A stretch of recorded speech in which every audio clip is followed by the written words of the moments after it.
Hi, everybody. Rod Gieselman here, and welcome to Personal Finance Special COVID Edition online. I've never done this class as an online, so this will be a bit of an adventure. Have patience with me, but I've gotten pretty good at delivering hybrid online content, so I think it'll work out. And if you have any feedback for me as we go along, please feel free to do so. Now, even though this is an online class, the reason you come to McPherson College is to make a connection. And that's why I work at McPherson College, because I enjoy getting to know students. So even though we're online, I want to try to make an effort to get to know each other. I'm going to give you a little personal introduction about myself, and I'm going to send you some questions so I get to know about you. And I also want to give you the opportunity to ask me questions anytime you want, email them, whatever. And they can be about the class. They can also be, personal stuff outside of class, personal financial decisions I've made, etc. I want to get to know each other. So let me share a screen, give you a little bit about myself.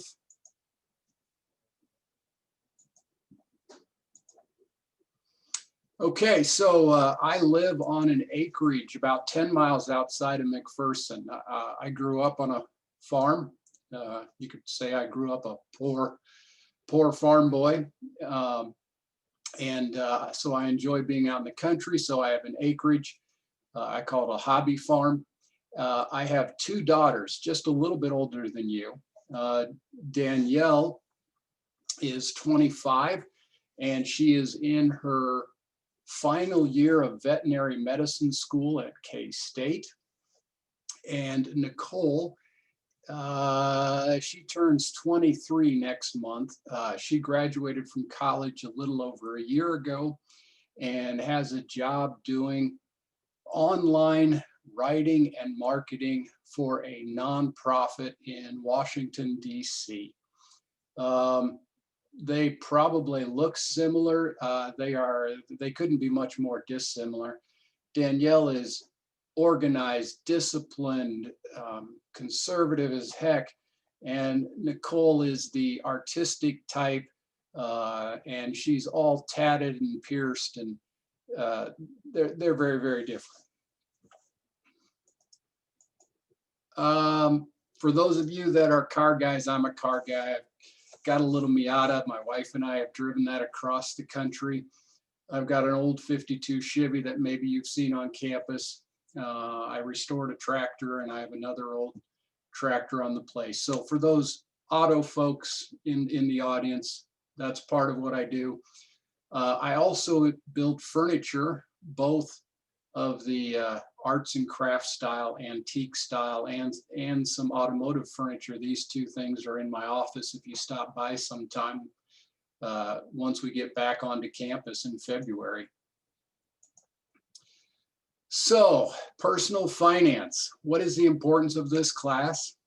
I'm going to make a bold statement here. I'm going to tell you, I'm going to project that this class will have a greater impact on your life than any other class you're going to take during your college career. And I firmly believe that.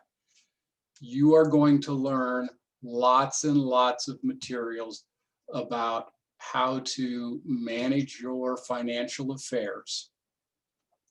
And if you adopt, even if you walk away and use even 10% of what you learn in this class, you're going to be way better off than the average American. And if you adapt a whole bunch of what we talk about, you're going to be at the top of the heap, I promise.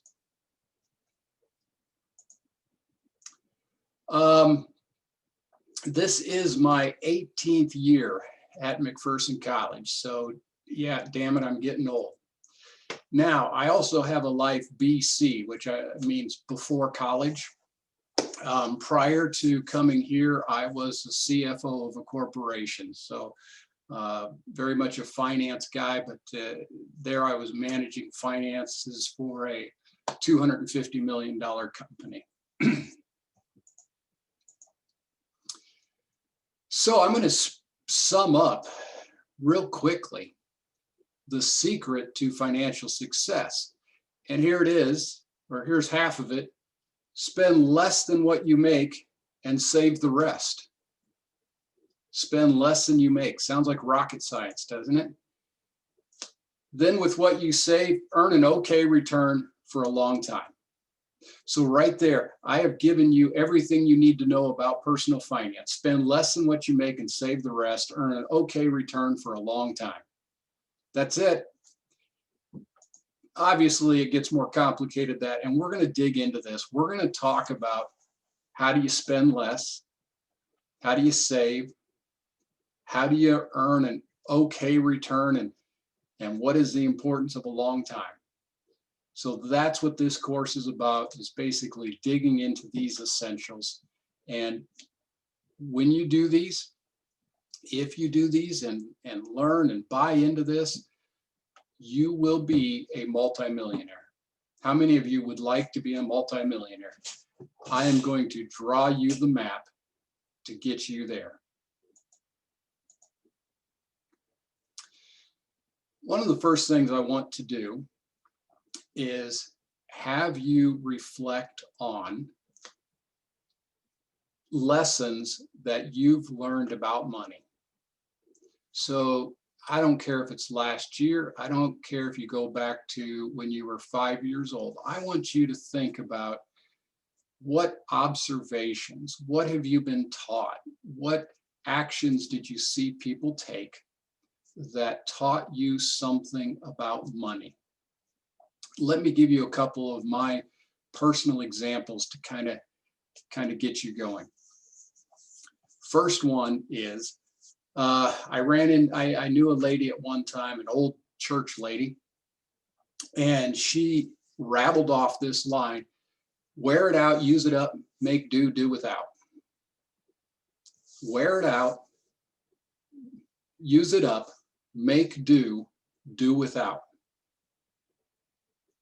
If you think about that, how much stuff do we have where, we never truly use it up? We don't wear it out. We go out and buy a replacement. And how often do we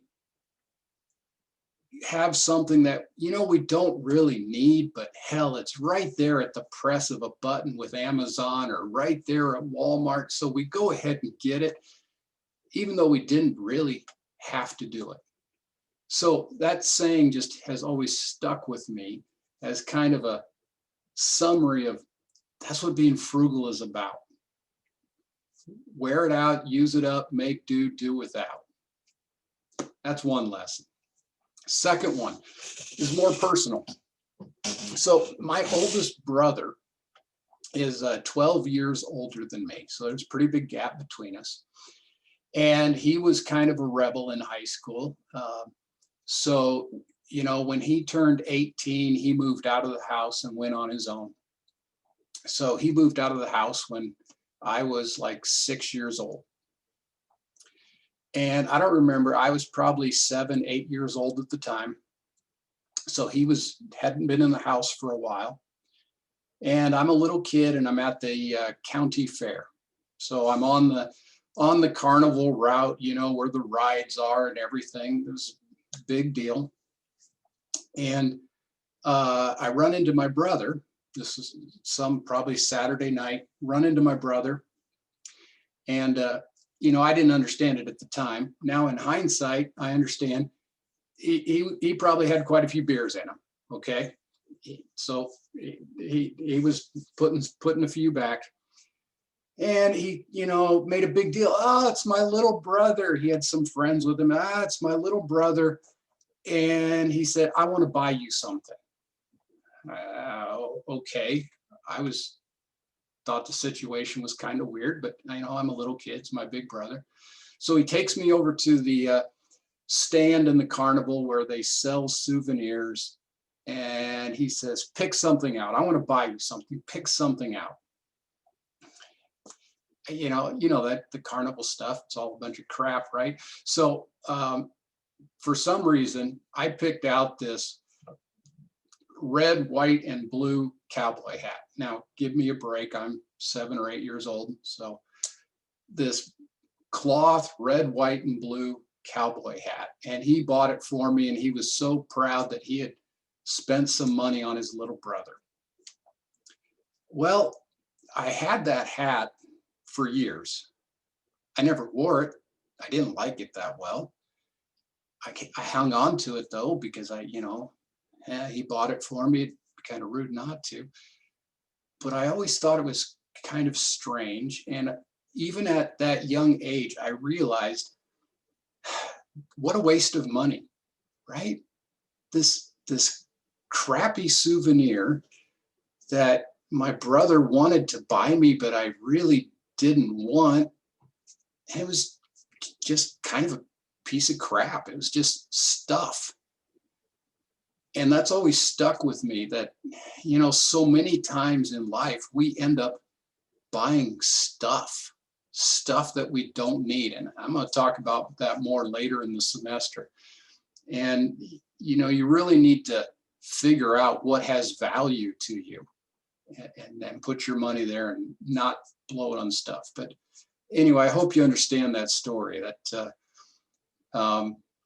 that lesson that I got from my brother was one of how people can waste money, a negative story about money. So when you think about your lessons of money, they can be positive. They can be people who taught you how to save, how to be responsible. They can also be negative, where somebody showed you what not to do.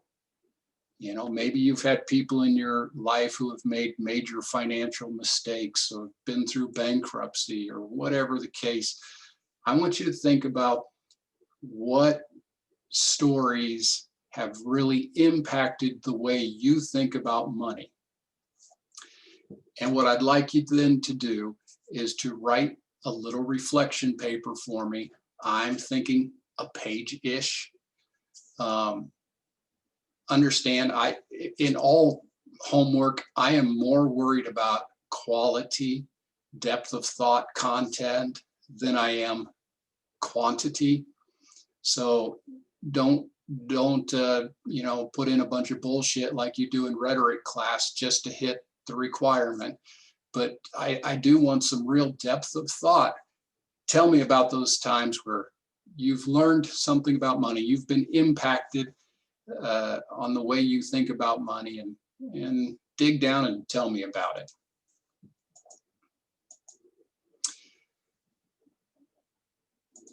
Okay, back to full screen. Also, just for fun, I got a basketball here over my shoulder, and periodically as I do these videos, I'm going to mix up what I put on the shelf back there just to kind of entertain you, and heck, I may even throw it on a quiz.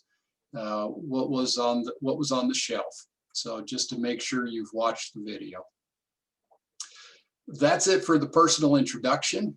Next, I'll have you watch the syllabus. First day of class, we got to do the syllabus. So see you soon.